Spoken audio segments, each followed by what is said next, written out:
দুর্ভাগ্য আমার যে পুত্র সুখ হয়নি, পুত্র শোক। আর ও মাদার্স ডে সেলিব্রেট করতে আসলো আমার বাড়িতে সানডেতে, কেক নিয়ে আসলো, আমার জন্য একটা গিফট নিয়ে আসলো, আগেই আমাকে এক্সাইটেড হয়ে বললো।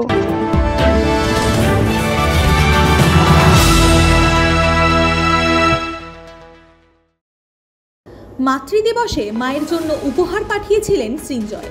আর গত মঙ্গলবার অস্বাভাবিক মৃত্যু হলো সৃঞ্জয়ের। বিজেপি নেতা দিলীপ ঘোষের স্ত্রীর প্রথম পক্ষের সন্তান সৃঞ্জয় দাশগুপ্ত। তার মৃত্যুতে বাকরুদ্ধ মা রিঙ্কু মজুমদার। সৃঞ্জয়ের মৃত্যুতে ভেঙে পড়েছেন দিলীপ ঘোষও। এদিন শ্মশানে সৃঞ্জয়ের দেহ গাড়ি থেকে বেরোতেই মালা দিলেন দিলীপ, হাত জোড় করে শ্রদ্ধা জানান তিনি। বছর 27-এর ছেলেটার মৃত্যু যেভাবে কষ্ট দিচ্ছে রিঙ্কুকে, তেমনি নাড়িয়ে দিয়েছে দিলীপকেও। ময়না তদন্তের পর এদিন সন্ধ্যায় সৃঞ্জয়ের অন্তিম কাজের জন্য দেহ এসে পৌঁছয় শ্মশানে। সেখানে যান মা রিঙ্কু মজুমদার ও দিলীপ ঘোষ। সেখানে কান্নায় ভেঙে পড়তে দেখা যায় রিঙ্কুকে। সংবাদ মাধ্যমের সামনে দিলীপ ঘোষ বলেন, দুর্ভাগ্য আমার, পুত্র সুখ হলো না, পুত্র শোক হলো। যাই হোক, পোস্টমর্টম হবে, রিপোর্ট আসবে, জানা যাবে কি হয়েছে, কেন হলো এরকম একটা জলজান্ত ছেলে কি করে চলে গেল আমাদের ছেড়ে। এর কোনো বলার কিছু নেই, যা সব কিছু ছেড়ে চলে গেল। এত কষ্ট করে তাকে মানুষ করেছে, সর্বগুণ সম্পন্ন ছেলে, পড়াশোনায় ভালো, দেখতে শুনতে কথাবার্তা। তখন আমিও বর্ণনাও হয় না, খুবই ভালোবাসতো, আমার একটা তার প্রতি মোহ এসে গেছিল। দুর্ভাগ্য আমার যে পুত্র সুখ হয়নি, পুত্র শোক।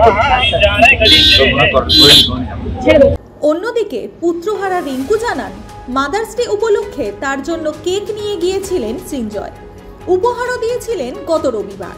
তবে সোমবার তাকে ফোন করে ছেলে জানান যে তার একা থাকতে ইচ্ছা করছে।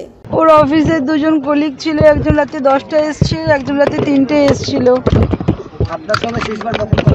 রাত্রেবেলা 12টা সাড়ে 12টা আমাকে লাস্ট কল করেছিল যে সকালে মা আমি 8টার সময় আমি চলে যাব সায়েন্স সিটিতে, আমি কালকে দুর্গাপুরে যাব, তুমি একটু পরিতোষ আমাকে একটু বলে দেন। তুই বললেই তো হবে, তুই বল। ও তো 1-1.5 বছর আগে ওর একটুখানি একটু সেন্সলেস মতন হয়ে গেছিলো, ওকে নিয়ে ওর ওষুধ খাওয়াতাম আমি, তো ওষুধগুলো ঠিকঠাক খাচ্ছিল না কিছুদিন ধরে। একটু মনে হয় মনে মুখে বলতো না, মনে মনে একটা স্বপ্ন ছিল আমার সঙ্গে থাকবে। তো আমি বললাম যে দাঁড়া, তোকে আমি নিয়ে আসবো খুব শিগগিরই। বলছে কি তোমার তো ঘর করবে, তারপর আমি যে না তার আগেই তো ঘর করতে, তুই আসবি তারপরেই ঘর করব, রুম পরে হবে, তুই আগে থাকতে শুরু করে দিবি। তো খুব আনন্দে ছিল, একসাথে থাকবো।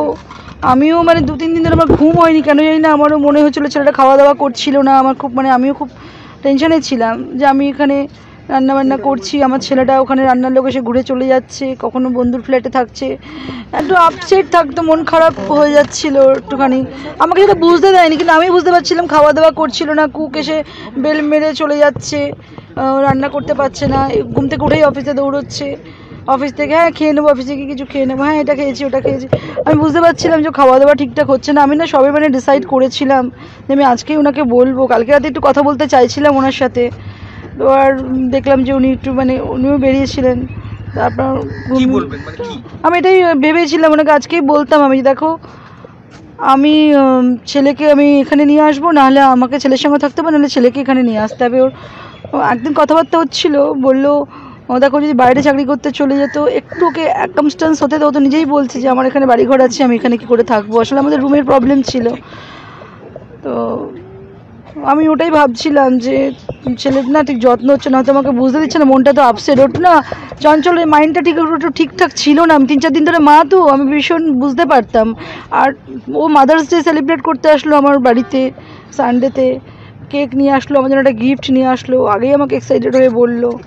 স্যাটারডেতে আমি গেছিলাম ওর সঙ্গে থাকতে, তো ডিপ স্লিপে আর একটা হাফ প্যান্ট পরে বক্সার পরে শুয়েছিল। আর একজন মহিলা, আমাদের নতুন সোসাইটি পাশের ফ্ল্যাটে একটা ছেলে, ওকে তেল মাসাজ টাসাজ করছিল যাতে ওর জ্ঞানটা ফেরানোর জন্য। বলছে অ্যাম্বুলেন্স আনলাম, অ্যাম্বুলেন্স ছাড়ো, আমি তো কী স্পিডে গাড়ি চালিয়ে গেছি। আমি ওকে গাড়িতে ওঠানো করি, আমি গাড়ি চালিয়ে যখন আমি 3 তলা থেকে আমি যখন আন্টি ও নেই আর তুমি তাড়াতাড়ি আসো, ওকে অ্যাম্বুলেন্স আমি বলছি কী হয়েছে ওকে, তুমি অ্যাম্বুলেন্স দেখো, আমি আসছি, এক্ষুনি আসছি।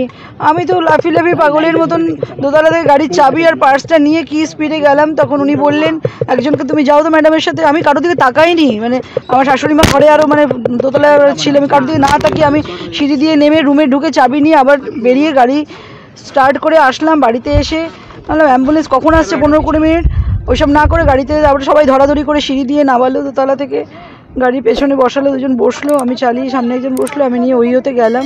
ওইওতে ওরা কেন জানি না বলছে দাঁড়া, আমি ওকে হাসপাতালে যান সৃঞ্জয়ের বাবা, অর্থাৎ রিঙ্কুর প্রথম পক্ষের স্বামী রাজা দাশগুপ্ত।